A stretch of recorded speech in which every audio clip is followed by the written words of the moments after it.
Paz, Senhor, meu amado, bem-vindo de volta à nossa escola bíblica. Vamos falar sobre mais um dos reis de Israel. Pegue a sua Bíblia, pegue o seu caderno de estudos, ore ao Senhor, vem conosco. Vamos para mais um personagem da Bíblia.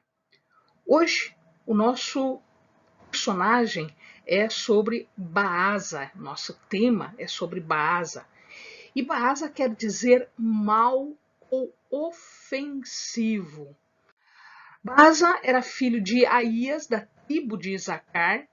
Este Aías não é o profeta Aías que profetizou contra Jeroboão. É outro personagem, é outra pessoa.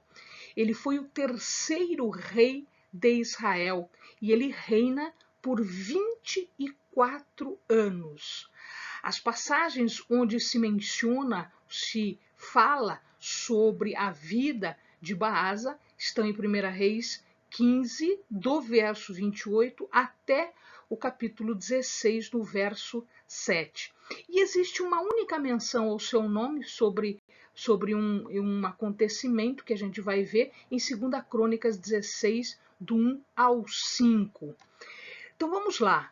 Quem era este Baasa? Baasa foi um instrumento de perfeição, um instrumento de execução da profecia que o profeta Aías havia dado para Jeroboão. Nesta profecia, Aías havia dito para Jeroboão que toda a sua família seria extirpada, ele e a sua família. O único que teria uma morte tranquila, uma morte sem violência, uma morte ainda em inocência, foi o seu filho Abias. O amado lembra dessa história que nós contamos há alguns vídeos atrás. E, efetivamente, Baasa veio executar esta profecia. Tá?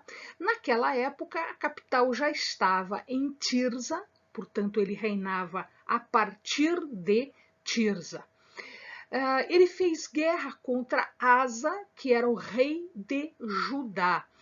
E aí que nós vamos ver lá em Crônicas, existe uma passagenzinha mostrando que ele havia tentado fazer um reforço numa cidade chamada Ramá, que ficava meio caminho entre os dois reinos. Por que ele fez isso? Porque muita gente, muito do povo, estava saindo do reino de Israel e estava indo para o reino de Judá. Então, o que ele fez? Ele tentou fazer uma fortificação em Ramá para dois objetivos. Primeiro objetivo, impedir esta passagem do povo de um lado para outro. E, em segundo lugar, para fazer guerra contra Judá. Neste episódio, ele se demove do seu intento, ou seja, ele deixa de fazer isso, porque o rei de Asa, o rei de Judá, Asa, ele acaba tirando riquezas do templo e indo pedir socorro para Ben-Hadad, que era o rei da Síria, o rei em Damasco. Então, o que acontece aqui, o amado já lembra dessa história, existe um vídeo lá atrás sobre isso. Então, o que acontece aqui é que ele deixa de fazer esta fortificação em Ramá.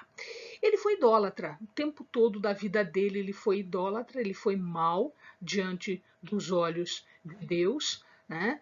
Semelhante a Jeroboão e semelhante a um outro rei que vai vir depois, que era o rei de Israel, o rei Acabe, que foi um dos piores reis que a Bíblia nos mostra.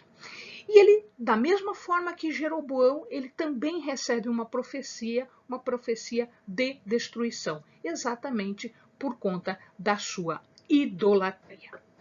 Amém, amados? Bons estudos.